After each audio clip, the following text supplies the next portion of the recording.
Bonjour à tous, regardez, je suis en train de me balader et derrière il y a une sorte de grotte. Il n'y a plus beaucoup ces derniers jours, donc du coup il y a de l'eau qui tombe. C'est super tranquille où je suis en fait, super agréable. Il est 6-7 heures au soir, ici en Écosse.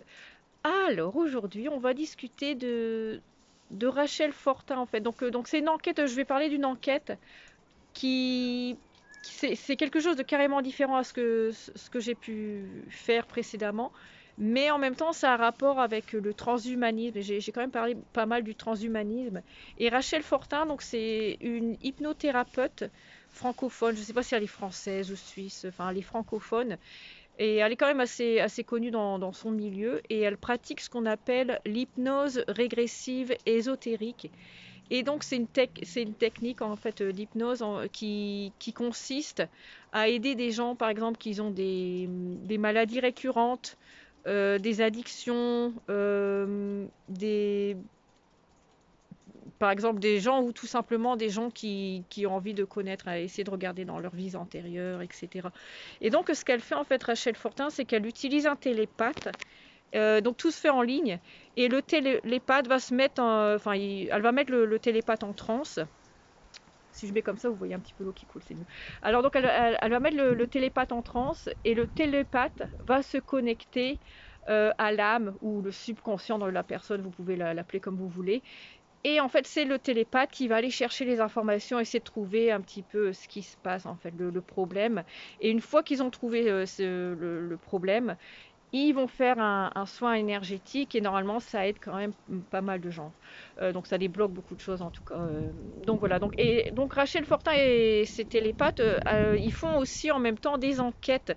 Donc différentes enquêtes. Donc par exemple des enquêtes sur les anciennes civilisations. Elle a fait une enquête sur Jésus, des enquêtes sur le gigantisme, enfin plein de choses en fait sur l'origine de notre monde, enfin des choses comme ça. Et donc, dans ces enquêtes, elle essaye d'utiliser des télépathes vraiment puissants, donc si possible qui vibrent au-dessus de 100 000 sur l'échelle de Bovis. Et vraiment, si elle trouve aux alentours de 200 000, à titre de comparaison, une personne normale, c'est entre 8 000 et 10 000. Donc c'est vraiment énorme en fait, c'est un taux vibratoire très élevé.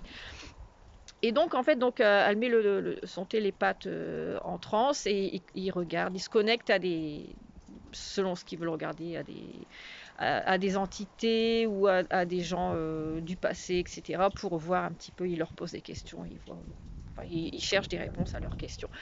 Et donc, l'enquête d'aujourd'hui, c'est sur les HF200. Et les HF200, c'est l'acronyme pour Humains du futur dans 200 000 ans. Donc en fait, ils ont réussi à se connecter sur justement un HF200 et ils ont pu lui poser des questions, ils ont retiré un peu d'informations. Donc un HF200 ressemble à ce qu'on appelle un gris. Donc le gris, c'est ces extraterrestres en fait qu'on voit beaucoup sur Internet. Donc de taille moyenne, couleur grise et des yeux noirs, tout noir, il n'y a plus de blanc du tout en fait. Et donc en fait, il n'y a aucun moyen de vraiment physiquement de savoir la différence entre un gris et un chef de sang. Sauf qu'en fait, le gris c'est un violent, un abducteur, etc. Et la chef de sang, il est inoffensif, en fait. Donc, mais physiquement, il y a encore un moyen de savoir. Et donc, pour Rachel Fortin, donc les gris sont les sbires des Anunnaki. Et c'est les gris, en fait, euh, qui, enfin, les grilles ont été copiées sur les HF de sang pour justement quand les HF de sang vont se présenter à nous, les gens vont avoir peur d'eux en fait. Et donc là, je vais aller un peu plus en détail. Donc si vous n'êtes pas du tout complotiste, déjà le mot Anunnaki, si vous n'êtes pas complotiste, vous n'allez pas savoir de quoi je parle en fait. Ce que je vais dire, et ça va être un petit peu, si vous avez d'être pas du tout complotiste, vous n'allez pas trop comprendre ce dont je parle.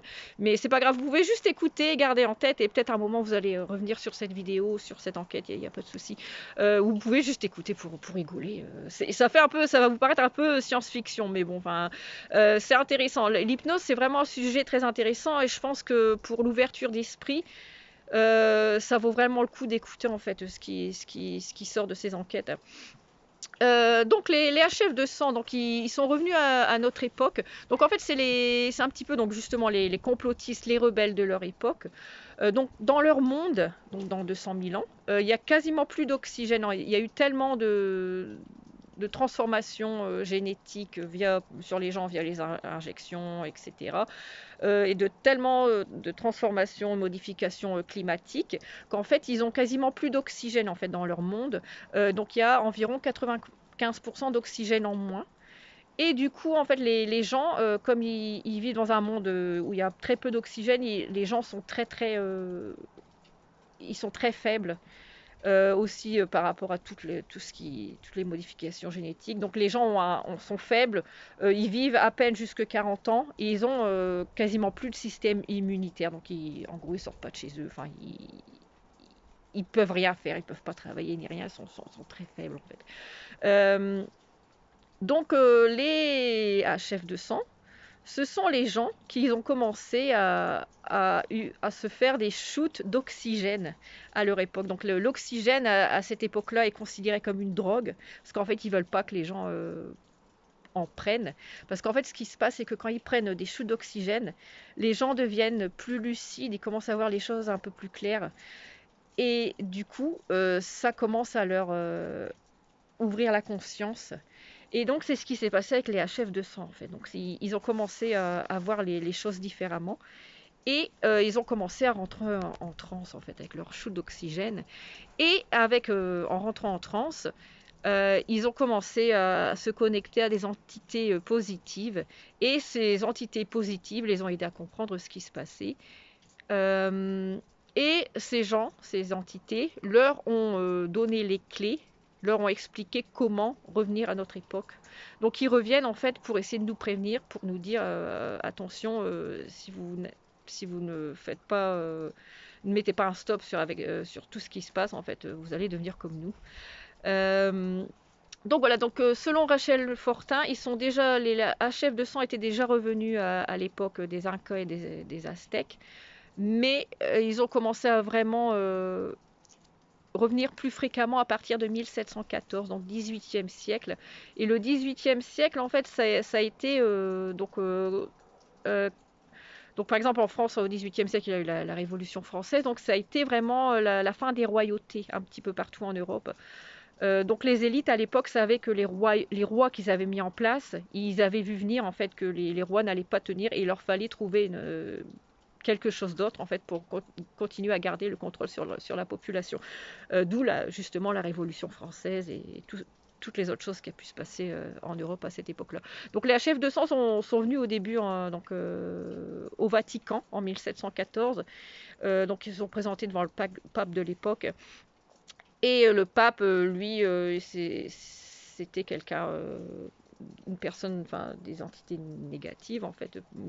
Euh, donc du coup, ils se sont moqués d'eux et les ont envoyés. Ils ont été très mal reçus en fait. Et en fait, le fait que les HF de sang se montrent à eux, ça a justement confronté les élites dans le fait que ce qu'ils étaient en train de faire marcher en fait. Mais au fur et à mesure des années, se sont représentés. Donc par exemple Roswell. Selon Rachel Fortin, c'était pas des gris. Les personnes qui s'étaient présentées à Roswell, c'était pas des gris, c'était des HF de sang en fait. Mais ils ont été tués par les Américains. Donc voilà, ils sont venus plusieurs fois. Euh, donc au fur et à mesure des années. Et maintenant, il y en aurait environ une cinquantaine qui vivraient en Russie. Donc la Russie est censée être entre guillemets du bon côté et se bat avec l'Alliance. Et ils sont rentrés en contact avec des HF de sang et ils travaillent apparemment ensemble. Donc voilà, donc Poutine. Euh, je pense que c'est tout. Je ne vais pas rentrer trop dans les détails. Si vous voulez en connaître plus sur les HF de sang, donc ce que j'ai fait en fait, j'ai écouté l'enquête de Rachel Fortin, j'ai pris des notes et j'ai tout remis sur un article de blog. En fait, j'ai remis un petit peu en ordre les informations. Euh, donc voilà. En gros, donc la version française, c'est en gros j'ai repris en fait ce qu'elle dit en fait. Et par contre, j'ai fait une traduction anglaise, donc parce que je pense qu'elle n'est pas du tout connue dans les pays anglophones. Et ça serait intéressant. Il y a beaucoup de gens qui vont être intéressés par ces enquêtes, donc je vais travailler dessus, les traduire petit à petit. Et je pense que, enfin, vraiment, ça vaut le coup. Donc voilà, mais dans les pays francophones, vous la connaissez peut-être déjà, mais au moins vous aurez l'enquête par écrit si vous n'avez pas le temps d'écouter la vidéo qui dure environ 1 heure. Donc voilà, bah, j'espère que cette enquête va vous plaire. Et puis si comme j'ai dit précédemment, si vous n'êtes pas complotiste, écoutez juste. Et puis bah, c'est vrai que ça paraît un petit peu comme un sujet de science-fiction. Vous verrez encore plus dans l'article, il y a encore des choses qui vont peut-être vous paraître bizarres. Mais c'est pas grave, vous pouvez lire, écouter. Puis bah, il n'y a pas de souci, vous mettez dans un côté de votre tête. Et puis peut-être plus tard, vous repenserez à moi. Donc voilà, bonne fin de journée. Au revoir.